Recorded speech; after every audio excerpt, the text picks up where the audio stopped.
You look like you're so ice, ice. You won't make it to the finish line. Now if you gotta know the truth is gone. Hey there. You was fine, never mind. Unpredictable. Fade out of the ground, you ain't no one. Well, welcome to another Sunday's Toolbox Tech Talk. Hit my hotline. Sharing secrets, you wish really was part your life. Basic bullets, Vietnam bullets. Does your wifey know you're begging for my notice? Oh, well, good to see you there. Oh, hi, Ray. Hi, Charles. Hi, Duga. Hi, Scotty. And all the others who are probably sitting in the background there. Feel free to say hi in the chat. It's always great to have that interaction on the show. That's one of the reasons that I do it as a live show. It's a bit more exciting for me and hopefully for you guys. Also, I always remind you this one, but put some questions into the chat for me. Today's all about sizing solar and batteries. I've done that in different ways, and so today I'm going to take it from real simple to a bit geeky and a bit complex. So I hope to cover a fair bit with today. So there you go. Okay, so Scotty's saying, Ray, that's why I have free power from 11 a.m. to 2 p.m. So, Scotty, I guess you must be on one of those sweet plans. Are you in New Zealand, Scotty? I know that Octopus have some pretty cool plans there. And hi, Gian from Sydney, another regular. It's always great to see you on the show. Yeah, so what's up? Well, it's really great weather here for the last 3 or 4 days, which has been pretty important for an off-grid system like our Smart Energy Lab. We've struggled through some pretty bad weather. I even had to start the much-hated generator for a few hours, but we've struggled through, and now the sun's back. So, yeah, live by the sun is kind of the motto in the off-grid world. Use power when it's available and economise when it's not. But you know, when it comes to design, especially for a customer, you need to kind of meet their expectations. And so we're going to look at some of those challenges, meeting customer expectation, not just telling them to use less or black is the new black. No power is the new black. And, oh, yeah, Scotty, of course, you're in Western Australia, in Geraldton, so it's quite early for you. Good morning, Scott. And Scotty's in Pakenham. Oh, yeah, not far away at all. I could probably throw a very long stone over to Pakenham. Glowbird Zero Hero Plan. I haven't heard of that one. Boy, it's a funky name for a retail plan. That's pretty cool. Yeah, so just a reminder for those who are new to the channel, we do have some lovely support from the guys at I'm just pressing for my button here at Solar Cutters. So Solar Cutters, it's a member group for people in the solar industry. They run a lot of workshops. They've been doing workshops all around the country. They provide lots of member benefits, including discounts for things like CPD that you can get. And just a reminder that if you happen to be an SAA accredited installer, you've got to complete a module for 777 Part 1 pretty soon. And if you're a Solar Cutters member, you actually get it for free. So that's a bit of a plus. Yeah, so Scotty's on a long extension cord over the fence from the neighbour's place, right? Yeah. I've heard of that one where a couple of neighbours have their hour of free power, or how many hours you get of free power on your retail plan sequenced, so they can, chuck an extension cord over to the neighbour's place and get some free power for another hour. It's pretty desperate times having to do that. It's also, certainly in Victoria, it's illegal to distribute power across property boundaries, so don't try it. Yeah, so sizing solar and PV. So I'm going to kind of do something a little bit different. I'm going to use some generated charts, and I've been sort of getting into Python a bit, using it to generate some charts for me, so that's where it gets a bit geeky. But I've got a special guest who's going to pop in right in a minute. He's just over there. Who's going to run you through this. So let me just go and get my guest, and just so you can see him come in. Let's have a look. Where is he? Okay, he must be coming in the back there. So I'll just go and get him. Stand by. I'll put some music on.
Hey there, boys and girls. It's Professor Glenmo here. Thanks, DJ Glenmo, for getting me on the show. It's pretty exciting. And I'm going to run you through some techie stuff because, good DJ Glenmo's not really big on some of that techie stuff. So he got me to come and do it. So I hope you enjoy that. And so let's jump into it and see if I can kind of control this really complicated system that DJ Glenmo runs here at the lab. It's crazy. There's so many buttons I have to press, but I think this is going to work. So let's see. Oh yeah, there we go. So you're looking at a terminal window there, and there's a bunch of Python scripts that I've been playing with, and I'm going to show you a little bit about sizing the solar battery. And so let's check them out. I sort of numbered them, so let's have a look at this one. So this one here is looking at a system that's got a rather small battery and solar. And so in here, I've managed to put in things like what the peak production of their PV system is, what their energy use from their home is, and how big a battery they've got, etc. So I just realised it's probably hiding a little bit of stuff there, so let's kind of bring it up so you can see all of it. There we go. Sorry, I've got my big fat head in the way there because that's what Professor Glenmo does. He's always in the way. So as you can see, I can set some parameters and things like the charge rate of the battery. So let's say I'm going to change that to a 5 kilowatt capacity charger built into this hybrid battery system, and let's pop out of there and let's just see what it generates. So we're going to go and generate a little display here, and there it is. Now, what's this all about? Well, I've kind of kept it real simple. So what I'm showing you here, and I think I can bring myself back on somehow. Where we go? There we go. I'm back on again. What we got here is a plot of a day, and the yellow line is a perfect solar day. So there you go, the typical bell curve that you get when there's no shading, and the peak of the bell curve will be at solar noon. Now, here it's exactly 12 o'clock, but here's a fun fact, boys and girls. Solar noon doesn't necessarily line up with clock noon. It's just clock noon's a kind of convenient thing. Solar noon is when the sun is at its zenith. And so here in sunny Melbourne, it's about half an hour after noon, so around about 12:25 or so during wintertime. In daylight saving, it's more like 1:25 is solar noon. So solar noon is when the peak will be for a north-facing array.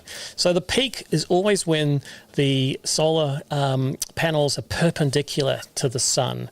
So if you've got an east-facing array, it'll peak early in the day, and if you've got a west-facing array, it'll peak much later in the day. So just to be aware that the peak isn't always at noon. It depends somewhat on how you orientate your panels.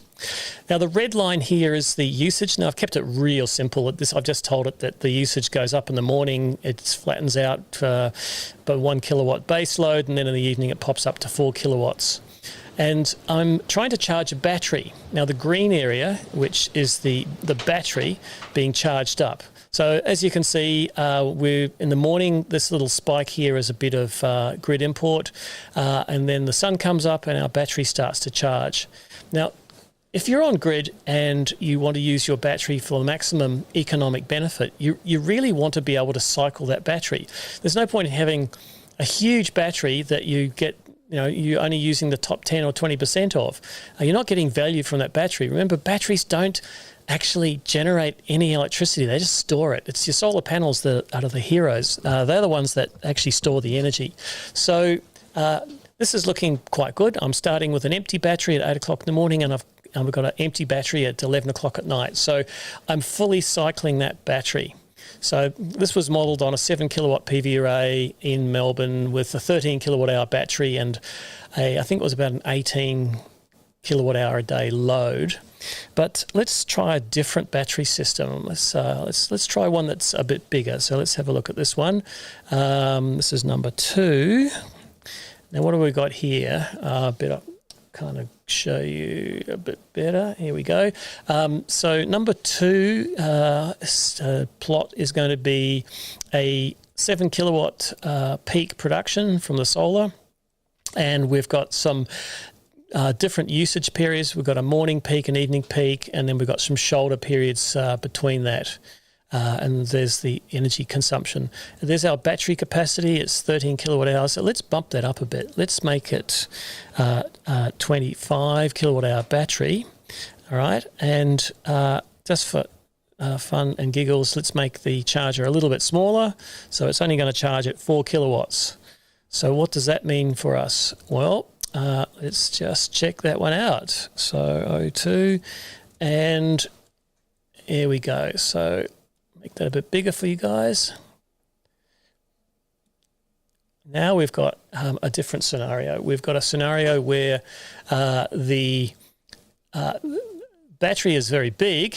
Hang on, I made the battery bigger. But the solar's actually filling it up quite early in the day. And now I've not fully discharged the battery in the evening. So I've probably gone a little bit too big on the battery size there because I'm not actually cycling it fully. So just beware that you do need to consider the right balance between them. Now we're going to talk a bit about that in more detail. So this is just kind of like a real simple overview of those criteria. Now, I thought I'd find out what consumption profiles look like, and I found this one. Let's have a look here. I think this is from Osgrid's research, and I pulled in, let's have a look, it's going to pull it in. Yep, pulling in data from Osgrid, and it's a pretty cool script, this one. It actually pulls in CSV files from the internet and found one for Osgrid, and this is of all their customers. Domestic customers. What an interesting profile. It's incredibly flat in Sydney if you're on grid. So there's like an average consumption of 15 kilowatt hours for much of the year. And then there's this wonderful little spike in the middle of the year around about June, July, when, of course, heating starts to happen. So Sydney's got pretty mild climate, though it does rain a lot. And it's only a couple of months of the year that people really start thinking about heating. So that's a very kind of spiky consumption profile. So in terms of sizing your system, do you actually want to size it so it covers all of that? Or do you just kind of accept that for those few months in the wintertime, you're happy to accept a bit of grid usage? So understanding your consumption profile is quite important. All right, so let's have a look at the solar radiation first. So I've got it. Now this is pulling from NASA. So NASA is a source of solar radiation data. So I'm actually pulling it live from NASA. There we go, from larc.nasa.gov. And it's showing me here, and if I make that bigger again, it's showing me the amount of solar on a surface, and the surface is optimal facing. So optimal means towards the equator. And we have got it at the optimum tilt angle for average annual production. And this is for Melbourne. So the average for Melbourne is 4.5 kilowatt hours per square metre per day of solar radiation. Now, that's not kilowatt hours of energy into your home. That's actually on per square metre of your roof. That's how much energy is falling. It's your solar panels that take that and convert it at around about 20% efficiency into electricity. But what I'm kind of showing here, and Melbourne's more extreme than, say, Sydney, is the variation from summer to winter. So in summer, you've got more than 3 times as much solar energy falling on your roof as you do in wintertime. Now, what does that mean? Well, if you're on grid, it just means that you're going to get a bigger savings in terms of your solar production in summer and less in winter. But if you're off grid, you really have to consider what is the worst load resource ratio period. Now, what that means is you might think the worst is always going to be winter, but it depends on what your loads are in winter.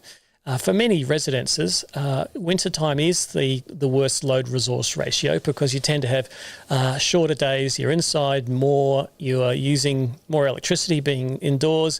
You might even have some efficient heating, who knows whether it's reverse cycle or not, but it's going to be increasing your energy demand. Whereas in summer the days are long and you're often outside and the amount of interior time might be less. So you would think it's pretty common in a design for off-grid that you design for the winter period and size the system appropriately. But that's going to mean you have a lot of surplus in summer. Now, there's nothing wrong with having that surplus in summer. It's actually an opportunity to use free power. So I often say, live by the sun, as DJ Glenmo said before he introduced me, live by the sun and use it when it's abundant. So things like air conditioning is a great match for soaking up surplus solar in summer. Water pumping, if you've got large water storage capacity, so pumping water to storage, or even just using fun things like you might not bother turning off the lights, or you might actually run your aircon excessively because you've got so much surplus. Use it for heating in the evenings and cooling in the days. But there are a myriad of possible uses for that surplus in summertime. So there we go. So let's just close that one out. Now let's overlay on that some consumption data. So I've got, let's have a look here. Solar Plus, so number 4, solar and power for Sydney. Okay, so I've now just switched the data to Sydney. So I'll explain this one, make it bigger for you. Yeah, Ray says, I say add more battery storage to use longer term. Well, we'll get on to that, Ray. There's some of it's kind of about what is an ideal design. Another thing to consider is what is the cost implications. So we'll kind of weigh those two things up. So here we go. This is solar production. Once again, this is drawn from NASA. The yellow line is the solar production of a 6.6 kilowatt PV system in Sydney. And the blue line is just pulled from Ausgrid as a typical energy profile for a residential customer. And so there's that little peak in wintertime. Now, what we've got there is a deficit in winter of solar versus load for this 6.6 kilowatt PV system. So there's going to be a bit more grid usage. Now, of course, it comes down to metering as well. So if you're producing a lot of surplus in summer and you're exporting it to the grid, you may not be getting, and that's pretty much the case now in Australia, though New Zealand still has some reasonably good export tariffs, but in Australia you tend to get virtually nothing for that exported energy. Unless you're under a special plan, something like a VPP or one of the dynamic pricing retailers like Amber that actually can give you some benefit for exporting that energy. So, yeah, it depends a lot on metering whether that surplus in summer can offset some of your consumption in winter. But that's kind of where batteries come along. Batteries kind of can take that out of the equation because you can store energy when it's surplus and use it when it's in deficit. But still, wintertime is more than a day, so you're unlikely to store months' worth of energy in a battery. But if you look at the variability, see that solar line goes up and down all over the shop, you'll often get weather cycles. And depending where you live, so here in Victoria, weather cycles are around 3 to 4 days. That means we'll often get, 3 days or so of good weather followed by a similar amount of overcast or wet weather. And so if you've got storage capacity to cover you through those periods, what we call days of autonomy, you can actually store the surplus and then you stretch it out over several days. And that's one of the design philosophies around an off-grid system, is to not just size it for 1 day's worth of energy, consider a number of days you need to operate without renewable energy input. So let's close that one off.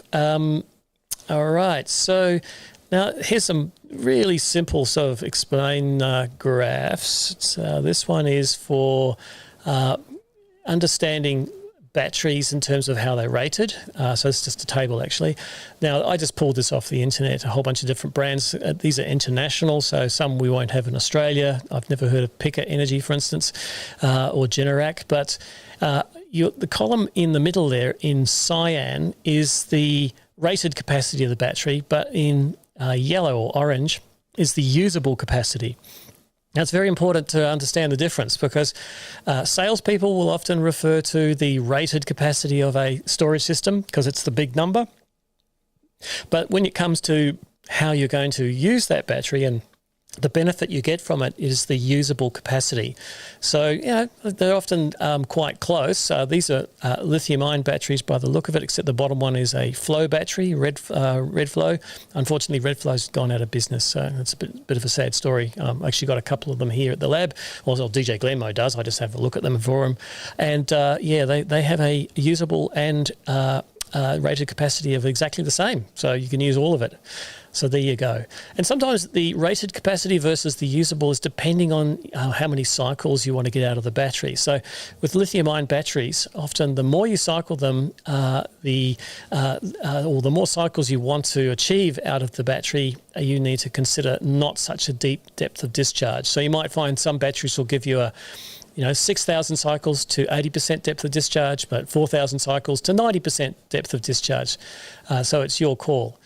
One way of looking at it too is the warranty. If you've got a 10-year warranty on your battery, 10 years is 3,650 cycles. So really, probably a 4,000 cycle battery is about the right choice to stay within the warranty. And so you might want to cycle it, say 90% or so. So there you go. Oh, got some questions here. Okay, so Scotty says, we were with Amber but have a huge shortfall in solar over winter for us, so went for a plan with 3 free hours to help with the shortfall. Right, interesting. Yeah, so look, DJ Glenmo and myself, Professor Glenmo, we're both living off-grid, so we don't get to see those price variations, but my understanding is that Amber provides you with the possibility of dynamic pricing, so you can actually take the advantages of the wholesale market when the price is cheap, charge your battery, but it often means you've got to be very aware of what those pricing changes are. And there are agents who operate automatically for you your battery storage system and try to optimize when to charge and when to discharge it based on an API, an application programming interface that talks to Amber and also gets the real-time pricing and then controls your battery system. So that's pretty cool.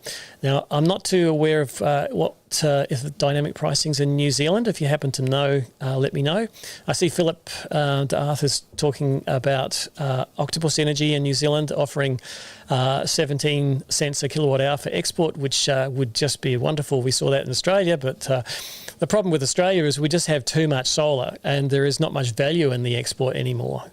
It's actually more of a problem. And you may even be hit with some of those dynamic pricings where you get charged if you export. That's really nasty. Yeah. Ray asks, what about other generation types like micro, wind, pumped hydro, etc.? Well, if you mean in terms of supporting an off-grid system, having a mixture of energy can be a very nice thing. A mixture of energy generation sources can be very nice if you're off-grid. But then there's the cost and also the viability. So the two that you mentioned there, wind and hydro, in fact, you say pumped hydro, so that's a bit different. I should say downhill hydro as opposed to pumping it uphill, is very site specific. So, finding a suitable site for wind and a suitable site for micro hydro is pretty challenging. I've seen a few. In fact, where I live here in Victoria, there's a few in the valley next to me because there's some permanent creeks running down a rather steep mountain and there's small hydros on them. But New Zealand, particularly in the South Island, has some wonderful opportunities for micro hydro. So there's quite a lot of it. I've seen some farms with quite big, like 0.5 megawatt, so-called micro hydro systems on them. Now, pumped hydro is a bit different. Ray's referring to the process of pumping water uphill and storing it and then running it back down to generate electricity. So you're effectively using a storage facility, whether it's a dam or a tank, as a battery. But Ray, I've done the numbers here at the Smart Energy Lab, and we've got a 250,000 litre tank up on the hill, and it's 20 metres above where we could put a turbine, and we could generate approximately, based on the flow rate of, I think, 1 litre per second, we could generate around about 10 kilowatt hours a day. Now, that would drain that tank in just a matter of days. And it takes like 6 months to fill it up with rain. So it would be a very short burst of charge. But if you look at large-scale pumped hydro, I mean, pumped hydro is not new at all. Near Sydney, in the south of Sydney, is the Avon Dam and the Avon River not far away, and the Shoalhaven River not far away, and they pump from the Shoalhaven River up to the Avon Dam when electricity is cheap, and then flow it back down when it's expensive. And so that makes actually some sense. It's basically arbitrage between the value of electricity. Scotty says, sadly, being on grid, I'm bound by the DNSP's requirements on how much inverter capacity I can have. Yes, that's pretty unfortunate, but you've got to consider that if you're connecting to a DNSP, as they call them, a New Zealand Lines Company, or anywhere else in the world, the electricity utility, you've got to play by their rules because you're actually using their network as basically an energy dump or an energy source. And so they are putting more and more restrictions. Certainly here in Australia, we're seeing IES capacities coming down and down and down. So, yeah, geez, I've been talking for a while there. Hey, by the way, DJ Glemmo's got some cool stuff behind me. I don't know if you can see, but he's got this big white cabinet. Now, apparently that's going to have a whole lot of Power Plus Energy batteries in it. And not just any Power Plus Energy batteries, the 4847Ps, but not just any 4847Ps, which are 48 volt nominal, 44.7 kilowatt hour capacity, but they're gold. Yeah, he's got 10 of these beautiful gold batteries, which Power Plus Energy provided to basically celebrate 50 years of renewable energy at the Murramura Co-op. And it comes along with Electronics Gold SP Pro, a 482 model, which will be paired together. So in the back of some of DJ Glenmo's or that other dude who talks a lot, you may well see a bunch of gold batteries and a gold inverter. So that's something to watch out for. Yeah, so where was I? We were talking about usable capacity. So let me just get rid of that one. And I managed to close the wrong window. That was a bit dumb. Hang on, just bear with me. This is where's it gone now?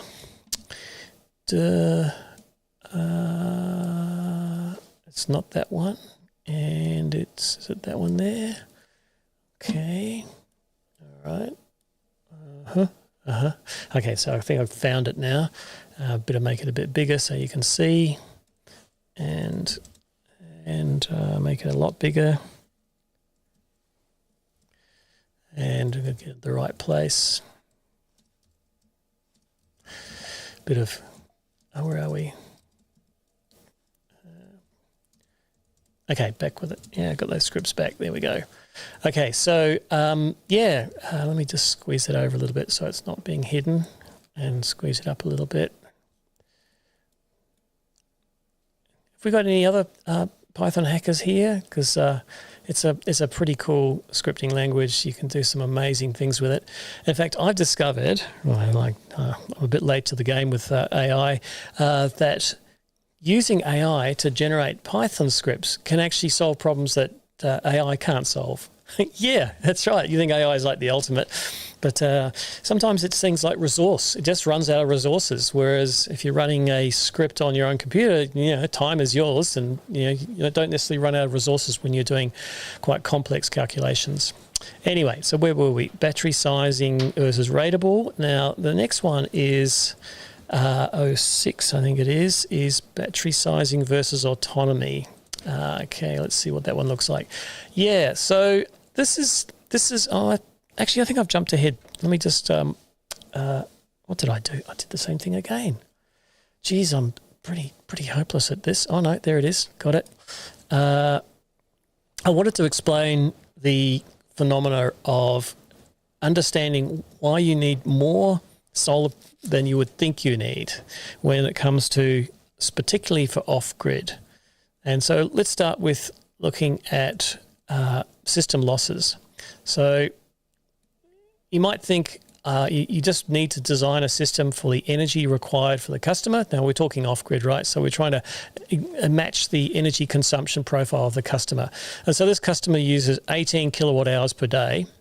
Make it bigger so you can see it. And you would think, oh, I need to generate 18 kilowatt hours per day. But the reality is that red bit is lost energy. When I say lost energy, well, it's inefficiencies in a system. It can be both on the consumption side and on the generation side. So on the consumption side, for instance, taking energy out of a battery, you've got the losses due to cable losses or wiring losses. AS3000 tells us a maximum of 5% to the most remote part of a circuit. So you can have up to 5% losses just in your cables, but that is your self-inflicted loss. So choosing your cable size to minimize losses is an opportunity to save on wasted energy. Then you've got the conversion efficiency of, say, an inverter. If you're going to generate basically AC power, as most off-grid systems do these days, then you're going to convert from DC battery to AC, and that conversion efficiency varies. Now, off-grid inverters, particularly transformer-based ones, which have really great surge ratings, which is one of their desirable characteristics, is they've got a big transformer, and there's a bit of losses in that. And so the transformer losses plus the switching losses can be up to about 5 to 8%. So you're losing a bit just with transferring from DC to AC. And then you've got your losses, what we call the round trip losses with a battery. So you put energy in, you put 1 kilowatt hour in, but you don't get 1 kilowatt hour back out again because of the chemical conversion process that goes on. So there's, if you're looking at lithium batteries, they're pretty good. Their round trip efficiency is around the sort of, mid-90s, so around 95%. But if you're looking at, say, older technology like lead acid, even a new lead acid battery is often only 87% efficient as a round trip, and it deteriorates from there on. So really, as they get older, their round trip efficiency drops away. So what you actually need to do is generate enough energy to cover your waste as well as your customers' load requirements. So let's close that one off. And where's that gone now? So let's look at the next one. Gee, nearly got it wrong. Nearly bit me. And we're looking at 08. So let's look at 08. All right, so I know this is real basic stuff, but like I said, DJ Glermo said I was going to take you from the simple to the more complex. So we're still in the simple department here. Now, I just want to check if there's any questions come through. Oh, yeah, there's a few there. Oh, great. Got a few more viewers. And oh, yeah, lots of you guys. Hey, it's a busy day out there. So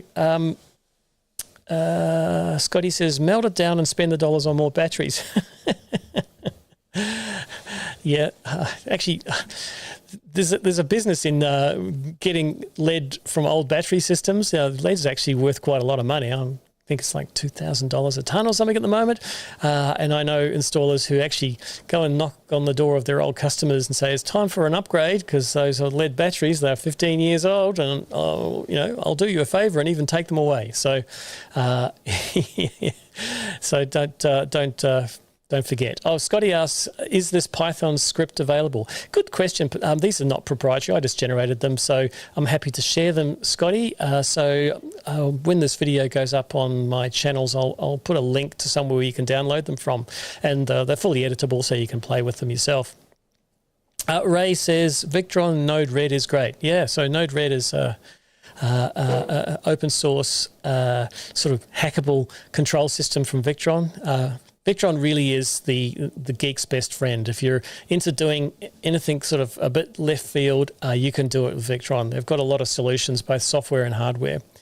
But not everyone wants to be a geek. So, yeah, it suits a certain part of the market. And thank you, Murray, for hitting the like button. I forgot, DJ Glermo told me to remind you about that one. And he said something about the subscribe. He said that's kind of good too. Apparently there's a little bell. If you hit that, it's all really awesome. So there you go. Right, so yeah, Ray's pointing out inverter losses. Very good. Scotty, yeah, our Powerwall 2 is 87% efficient after over 7 years. Wow. Oh, Powerwall 2, the good old days. So that's not bad. Powerwall 1's the good old days. Powerwall 2 is the AC variety, so it's converting from DC to AC, and 87%. That's really interesting. And Scott Phillips says, what about DC-coupled battery on an AC-coupled inverter, like Solar Watt, feeding off-grid battery system after the sun goes down? Now, I'll probably have to sketch that one, Scott, but it's there's been a couple of products that I know of that have done what you said, which is rather than putting a battery on the AC on the AC conversion device, i.e. the inverter, so the device that takes AC power and converts it to DC, store it on the PV side, on the DC bus on the PV side. And so Solar Watt I think Solar Watt's no more. Correct me if I'm wrong, Scott. Solar Watt, and also Goodwe had a product that allowed you to store your energy on the DC side. I believe Solar Edge do this as well, though I haven't had a play with it. So there's a few that do this, but that gives you very, very high round-trip efficiencies because DC-DC conversion, because of course the voltages on the PV array are different from your battery, so you do have to match them. Typically in the very high 90s, like 99%, fantastic efficiencies. Yep. So Scott says, we've done it for the past 7 years. Right. Wow. That's cool, Scott. All right. So where was I? Oh, yeah. I was just basically saying the amount of generation needs to be the sum of your consumption and your losses. So in this case, adding the red to the blue gives you the green. Pretty basic stuff. We're going to get through some equations in a bit. Okay. So where we're up to now. We also have losses not just on the load side, but also on the generation side. So on the generation side, the losses are a bit more intangible. And if I bring that up nice and big for you, there we go. Okay, so there's a whole bunch of losses, and some of them depend very much on the environment. Now, temperature derating, what's that about? It's probably the one that irks uninformed customers the most. Is they bought a 6.6 kilowatt system, and that's how the wording is put to them, but actually that refers to the peak watts of the panels. 6.6 kilowatts of panels rated at 1,000 watts per square metre of solar radiation at a cell temperature of 25 degrees. Now, you put those 6.6 kilowatts of panels out on a sunny Sydney day, they will not be operating at 25 degrees. They'll be up around the 60 mark. Now, solar panels are suited to that. They generally will be quite happy up to around 80 degrees Celsius, and so they're quite happy being hot. But because of physics, you actually start to lose voltage. So the voltage of the panel starts to diminish a little bit, and therefore you're losing power. And that's the biggest loss usually in a PV generation system, is the thermal losses. Now, there's some good news, though, certainly for off-gridders. If you happen to find that your load resource ratio is winter time is the worst ratio, it's also when the weather's coldest, and therefore your temperature derating is the least. In fact, we've had a few days recently where it's been, 5 degrees Celsius outside. So the panels have been about 25 degrees hotter, so up around about 30 degrees temperature on the cells. So they're pretty close to test conditions.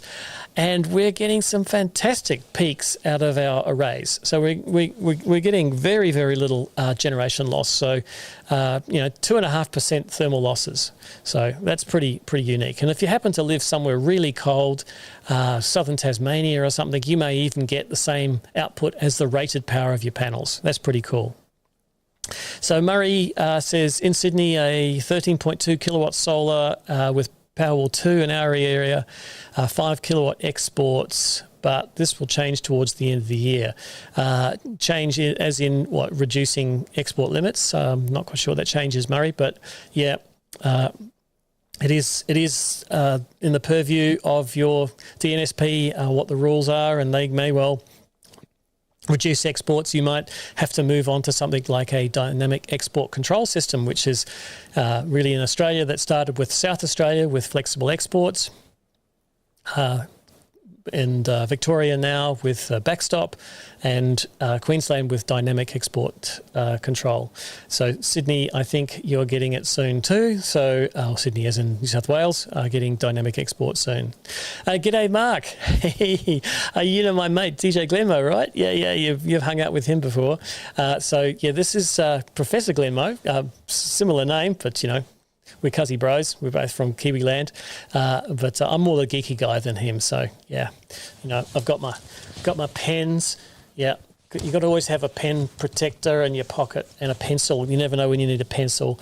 Yeah, I did break my glasses. A bit of tape that sort of holds it together. So yeah, I'm all good now. So yeah, what we're up to. So looking at system losses. The other ones, which are smaller segments, some of them you can control. For instance, dust and dirt. Now, I put in there 5% derating for dust and dirt.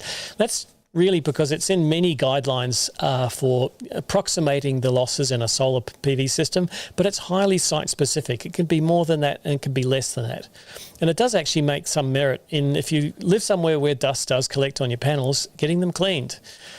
Don't just assume that you get your pressure washer out and blast the hell out of your panels, because you probably just voided the warranty. Don't get your Scotch-Brite scrubber and scrub the hell out of them, because you just took the anti-reflective coating off them. Most manufacturers say use water. Don't even use detergent. It leaves behind a film. So just use water and a soft cloth. Treat it like you would your favourite shiny new car. Gentle cleaning is the go. One of the problems with some of the sort of cowboy cleaners is they're in a hurry. They want to do it fast, and they use pressure washers. Now, a pressure washer can be amazingly powerful. Like, you know, you can cut steel with water if you've got enough pressure, but most pressure washers are a bit lower down the spectrum than that. But they can blast through the seals around the side of the panels. So there's a silicon seal between the frame and the glass, and you put the pressure washer in there and you can pop that seal out. So you've now just created a big problem. You're going to have earth faults. You're going to have failure of that panel. So yeah, make sure that your solar panel cleaners know what they're doing. Make sure that they're not using detergents or high pressure, and tell them not to walk on the panels, because I mean, it looks cool, but it doesn't really do them any good. In fact, it often create what's called micro cracking. So treat them as you would glass. Don't walk on them. So there you go. So what are the losses? So other ones you can control, which is wiring losses. You've got some on the DC side, and that's the cables from the PV array to the inverter. Now, the recommendation in 5033 is less than 3%. It's a recommendation. It's not a shall, it's a should. But, geez, it's easy to get it way below that, because most arrays are operating at quite high DC voltages with quite short runs of cable. So generally, less than 1% is pretty easy to achieve. But if you're doing a commercial job, or you've got some very long runs, like here at the Smart Energy Lab, we've got a ground mount system, a tracking system, 250 metres from the inverter. So we've got 250 metres of underground cable, and we are pushing close to that 3%. But then again, it's a cost-benefit analysis. Putting bigger cables, 250 metres, we would have probably had to put in 50 mil cross-sectional area cables to get that loss down to 1%. So, yeah, you've got to do the sum sometimes and accept that the losses are economically sensible. The AC wiring losses generally are very low because often your inverter is quite close to a switchboard, but you've got to consider the losses through the whole load circuits as well. So, all the way back to where the power's being consumed.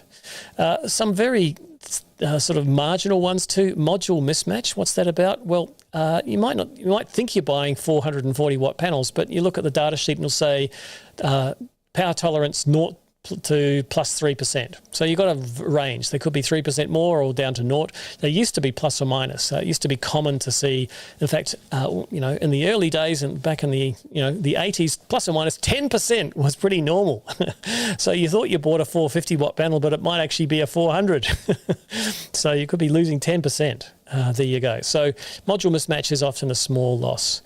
There are systems that really can help with some of those problems. So there are things like optimizers which can go on panels, which can help with shading and module mismatch. But, when I think about the price of solar, it's become so cheap.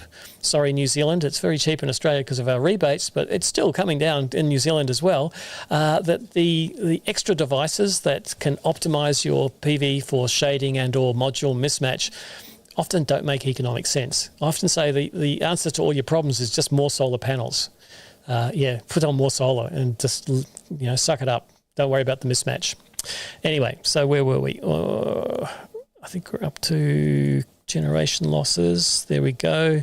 And load generation mismatch. Okay, so for those who just joined, just running through some charts that I generated in Python, and the scripts I'm going to make available. You can download those. So let's have a look here. Why did I do it this way? Why did I use a coding language? It's actually faster than doing it in Excel. It really is. It's just amazingly fast. So, I'm only trying to keep it pretty simple. So these are good enough. So here we go. We're looking at the energy flow comparison that we've got. Consumption in blue of 18 kilowatt hours. We've got 3.5 kilowatt hours of inefficiency and therefore losses. And so our solar generation needs to be the sum of the two. So around about 21.5. Okay. And where are we next? Load side losses. Okay, load side losses. Look at those. So this is load side losses refers to the losses when you go to use the energy, and this pie graph is showing a percentage of the total losses on the consumption side, and I've put an inverter here that's 92% efficient at converting battery DC into AC. Now you might think, geez, Glenn, that's a bit low. I looked at my solar inverter that I got the other day and it said it was 97% efficient. It's pretty much true. Solar inverters in a way have an easier job to do. They're bringing in relatively high DC voltages from your PV array and converting it to a relatively high AC voltage, single phase or three phase.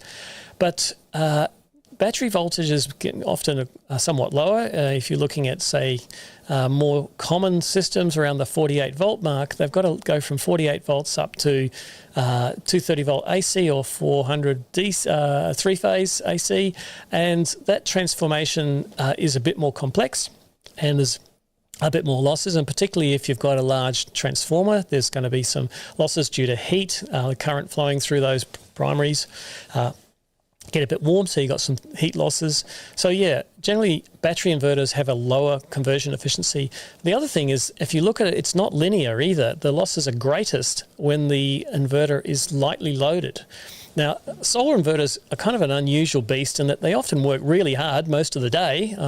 Certainly if it's sunny, they'll be pumping out the power. So your 7 kilowatt inverter is often running at 5 or 6 kilowatts for hours and hours and hours on end. And that's a very efficient way for it to operate.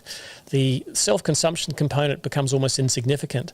But a battery system, which is providing an off-grid, you're generally not trying to use a whole lot of power all the time. So you might actually have a base load of like only half a kilowatt. And so your 10 kilowatt inverter is running at quite a low load. And so the parasitic losses actually add up, and therefore the system efficiency is quite poor. So it's worth looking at the efficiency at low loads when you're considering the losses for your battery inverter. Other losses, I've already mentioned the round-trip efficiency. That's the power in, power out.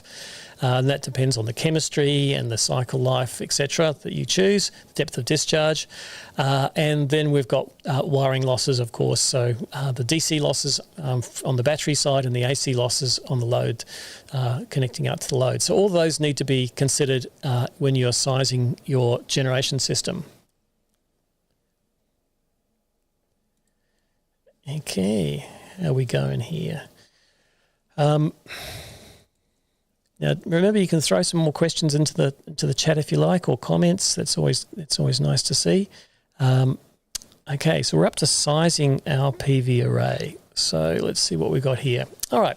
Now I'm going to, in a minute, branch out and actually get my pen and paper out and start sort of explaining this. But this is, if I nicely position this so you can see it nice and big. There we go.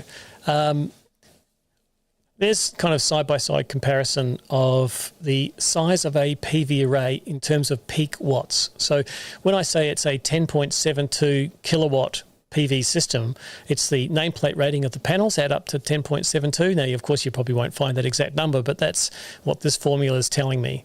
So when I run through those step-by-step calculations, allowing for load side losses, generation losses, and things like round-trip efficiency, etc., of the battery storage system, it will give me a PV size. Now, the PV size also is very dependent on the solar resource. And we talk about the solar resource in terms of peak sun hours. Now, this is not a unit. This is just a shorthand for megajoules per square metre or kilowatt hours per square metre. And those are the numbers that you use when you're allowing for variability based on season. Now, if we're off-grid, as I mentioned at the beginning, we're often looking for the worst load resource month of the year, and that's generally for a residential installation, certainly in southern Australia, will most likely be wintertime. So we are looking at, say, June, what the peak sun hours, for instance, here in Melbourne, the peak sun hours in June is only 2.7, whereas in summer it's 3 times that. So way, way higher. And we need to size this system if we want a high solar fraction. We're aiming here in this design for 100% solar fraction. That means we're using just solar energy to provide all our power needs, even though I'd probably suggest a generator for off-grid is still a very good thing to have, because every design has its flaws, and so do the users of the system. And even though they've told you, cross their hearts, we only use X amount of energy, turns out they don't. And that's when a fallback energy source like a generator comes in really handy. So, yeah, I often say, the hardest part, certainly for designing for off-grid, is actually getting the customer's load profile, understanding what their loads are, understanding when they use the energy.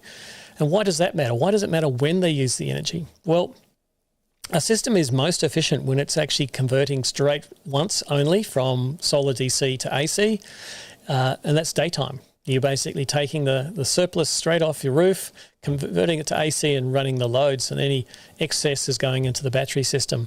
But at nighttime, it's 100% coming out of the batteries, and therefore you've got another conversion from AC to DC to charge the battery, and then another conversion DC to AC to run the load. So there's actually, at nighttime, you've got 3 conversions from daytime through to nighttime, and those losses add up a bit. They're not huge, but they do add up. So it also means that your battery capacity doesn't actually have to be as big as your total loads if you do have reliable daytime generation. Now, when I say reliable, the standard for designing a standalone power system, AS/NZS 4509 Part 2, which is published in 2010, and we're actually revising it right now. The standards committee that I'm on, we're revising it right now, but it was written really as a very engineering-focused kind of design document, and very precise in terms of sizing your system, mainly because when that standard was first started back in the late 90s, actually, solar panels were really expensive, so you didn't want to kind of buy more solar panels than you really needed. But these days, the price of solar has continued its inevitable and downward trend. By the way, if you've been around long enough and you look at the trend line from 1974 to now, and you continue that trend line, it goes negative about 2030. So, Mark, you'll be paying people to take solar panels out the door soon. Yeah. So, why am I telling you this? Well, it's because I like to dumb things down, even though I am the professor, and kind of make it real simple. And that's because it's not as critical as it used to be sizing a PV system. Now, what I've got is a piece of paper somewhere. Here we go. Get my little bit of paper and my pen out and see if I get my overhead widget working. And where are we? Overhead widget working. That's it. There you go. All right. So let me give you the dummies way of sizing a solar battery system for off-grid. And I call it the dummies guide because it's just a very simplified version of AS 4509 Part 2. And if you're really interested in getting a copy of that standard, jump down to Appendix A, and you'll find there's 16 pages of formula. Yeah, for real, 16 pages of formula. So this is a dumbed-down version of, Glenn, keep your pen in the right place. Where are we? There we go. Sorry, Professor. NZS. And by the way, for the Kiwis out there, 4509 Part 1 is the installation standard, and in New Zealand that is a regulated standard, so it is regulated under the New Zealand electricity rules. It's a safety standard, but we're looking at the design standard, which is Part 2. And in case Kiwis who are listening have been living under a rock, you're about to get a massive update of your standards. Something like 300 of joint standards with Australia will be updated, hopefully around September. I've been hearing all rumours that it could be September, but we'll find out. And that means you'll be adopting the current version of joint standards, things like 5033 2021. Not the 2007 version that you still, 2012 version that you're still under, and AS 3000 2018, right? At last, you can put things in a bathroom,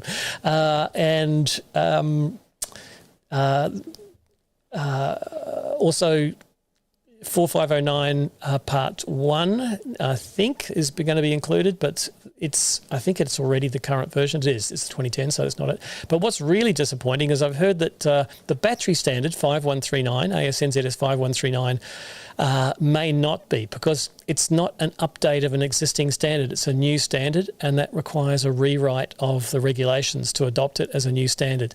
I just don't understand how government works, but that's what they tell me.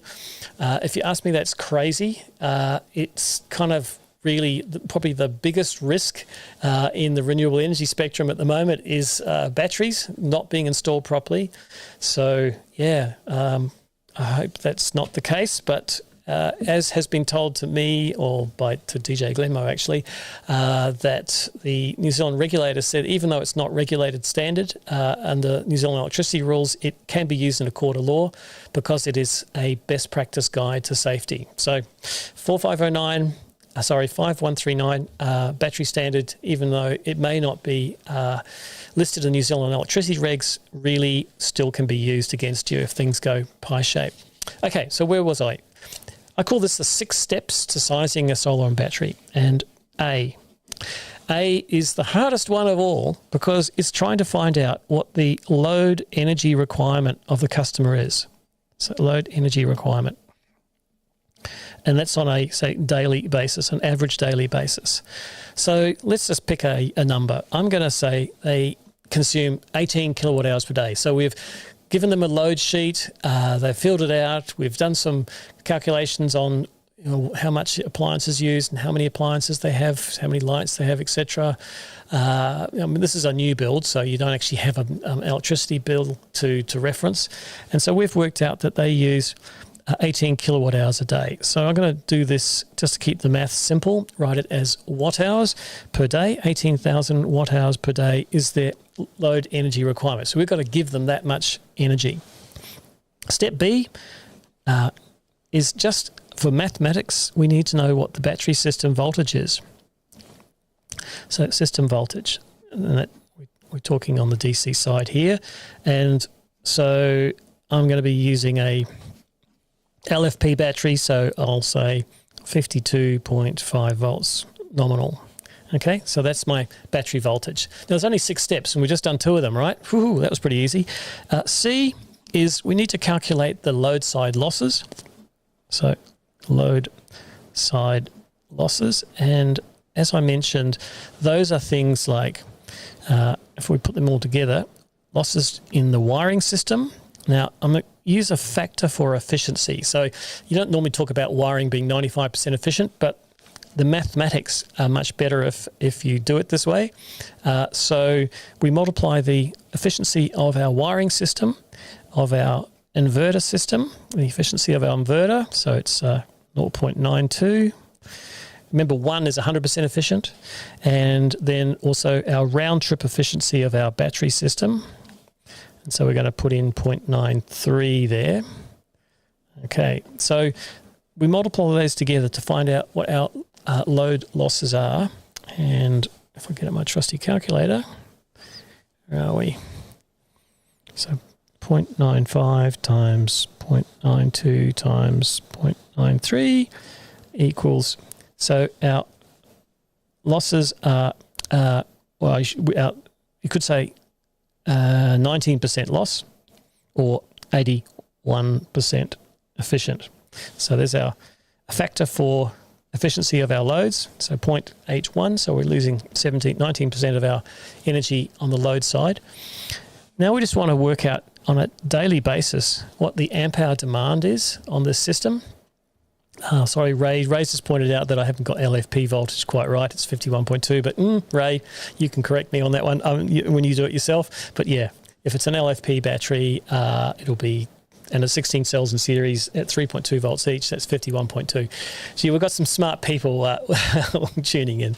So there we go. So now we're going to work out our amp hour demand on a daily basis. And so that's really simple. It's A divided by B divided by C. A divided by B divided by C. And therefore, so it's 18,000 divided by naughty 52.5, my special overvolt batteries, and by this factor here, 0.81 for our loads. Okay, so that's the amount of energy we're pulling out each day out of our battery system. So let's just crank that equation. 18,000 times 50 divided by 52.5 divided by 0.81, and that gives me 423 amp hours per day being pulled out of the battery. All right, so we've got our amp hour demand. All right, 2 more steps to go. Woo, nearly there. So E, we've got to size our generation system now. So E is probably the more complicated one because we've got to accommodate a bunch of generation losses. And E is how big in peak watts is our PV array. So what's our PV array size going to be? And this is where it needs to understand what month and what location we're at. So peak sun hours, so A is our load energy requirement, divided by peak sun hours, divided by C, which is our losses due to on the load side, and divided by our generation system losses. Now, what are they? Well, I'll put those in a little graph here. So, little brackets. Our temperature derating of our system. So, let's say we're going to use Melbourne again as our example, and our peak sun hours are 2.7. And of course, that's an unshaded roof. So if you've got shading, you've got to accommodate shading as well. And it's winter time, so temperature rating won't be very much. It'll be probably, 10% at worst in winter. We multiply that by our wiring losses, our DC wiring losses. And so that's only going to be 1%, so 0.99, because we've got quite efficient short cables. Our inverter conversion efficiency, now we're using a solar inverter to an AC coupled system, so it's really quite efficient, so 0.97. And the hard to guess, dust and dirt. So dust and dirt. Now, from a designer's point of view, it's always better to sort of oversize things a bit. So I still put in 5% just to be sure for dust and dirt, and I sort of ignored module mismatch because it is so small. So let's see what our generation losses are on the PV side. So 0.9 times 0.99 times 0.97 times 0.95 equals, no, not equals yet. All of this is 0.82. So that means we're about 18% losses on our generation side. So now we're going to flow through that equation here. So we know that C, if I bring C down here, is 0.81, and A is 18,000 because that's our load energy requirement in watt hours, and that's 2.7 peak sun hours. So divide, and this will tell us how big a PV array we need. Whoa, we're nearly there. So 18,000 divided by 2.7 divided by 0.81, 81 divided by 0.82 equals 10,037 watts. And I'll put a little P there to remind me that it's the peak watts of the PV array. It's not they're not real watts. It's the peak watts that you want to buy. So we basically need a 10 kilowatt PV system. Now I'm going to come back to this number in a minute and tell you why that should be other than what I've written, but I'll come back to that. That's a cheeky way of keeping you watching. Okay, I'm just checking the questions here. No, you're all good. So, oh boy, we're up to the hour, but I'm going to keep going because it's nearly finished. And lastly, we're going to size our battery system. So, battery system size. Now, this is another one where there's a fair bit of flexibility. So we need to know what D is, our amp hour demand, and we multiply that by DOA. That's not dead on arrival. It's days of autonomy. It's the number of days without renewable energy input. So let's call it, really bad weather. And we divide that by the usable capacity as a percentage, or as a factor, of the battery. All right, so let's plug those numbers in. So D, we know what D is. It's 423. Now, what are we going to make the days of autonomy? I call this your bargaining chip with a customer. Now, if you take the principles from ASNZS 4509 Part 2, it says for a system without an auto start generator should be at least 5 days of autonomy, and with an auto start generator, at least 2 days of autonomy. I think that's right. So, yeah, I would use that as a typical range, somewhere between 2 and 5. Now, I'd probably start on the high side. I'd probably go, I definitely would put an auto start generator in a design if I was doing it. I'd probably say 4 days of autonomy would be good. You do the sums, and it turns out to be quite expensive, and the customer balks at the price, and then you go, let me go back and sharpen my pencil here. I'm just going to sharpen my pencil a little bit and come up with 3 days of autonomy. How does that number feel now? Oh, still too expensive. Okay, 2 days of autonomy. Now, at this point, you should point out that you probably won't get through most weather cycles without starting the generator. And then they go, okay, let's go with 3. So Ray says 3. I agree with you, Ray. For this sort of climate zone where we live in Victoria, 3 days is a good number. So I've got a lithium ferrophosphate battery system that I'm happy to go down to 90% depth of discharge. So its usable capacity is 90%. And the answer is going to be in amp hours, how big our battery is. Now, you might think that's a bit weird, Glenn. Why does it not kilowatt hours? Well, I'll show you how to convert. So 423 amp hours times 3 days of autonomy divided by usable capacity of 90% gives us 1,410 amp hours of capacity in our 52.05 volt battery. Okay, and you probably can't see that because there's a little logo over it. Move it over the bit there. There we go. So what is this in kilowatt hours? You just multiply them together. So you multiply the amp hours by the battery voltage, and you've got watts. So it's 74,000 watt hours and 25 watt hours, which, if you know how to convert from watt hours to kilowatt hours, you divide by 1,000, and therefore it's 74 kilowatt hour battery system is what I need to buy. So that there is my final answer. So there you go. Not 16 pages of formulas, just 6 easy steps. But I said I'd come back to this PV size here. Now, this might seem a bit kind of simplistic, but I did say earlier on the solution to all your problems is more PV. And it is true that having more PV than you really need is really a good thing. Everything gets better. You've automatically designed into your system the ability to grow in terms of your energy demand. You also have the ability to quickly recover when there's not a longer period, like 3 days of sunshine. You've only got 1 day of sunshine or 1.5, so you can recover back to a full charge system quicker.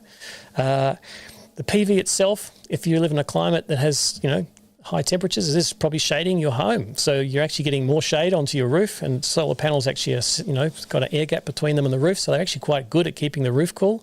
So those are all pluses. And sorry, Kiwis, but in Australia, the rebate for solar panels is actually more than the panels cost these days. So effectively putting in more solar isn't a big cost impost. And in terms of the labour component, well, the setup time and getting up on the roof is not a whole lot different. It's, one setup, but now you're putting in twice as many panels if you've got room, of course.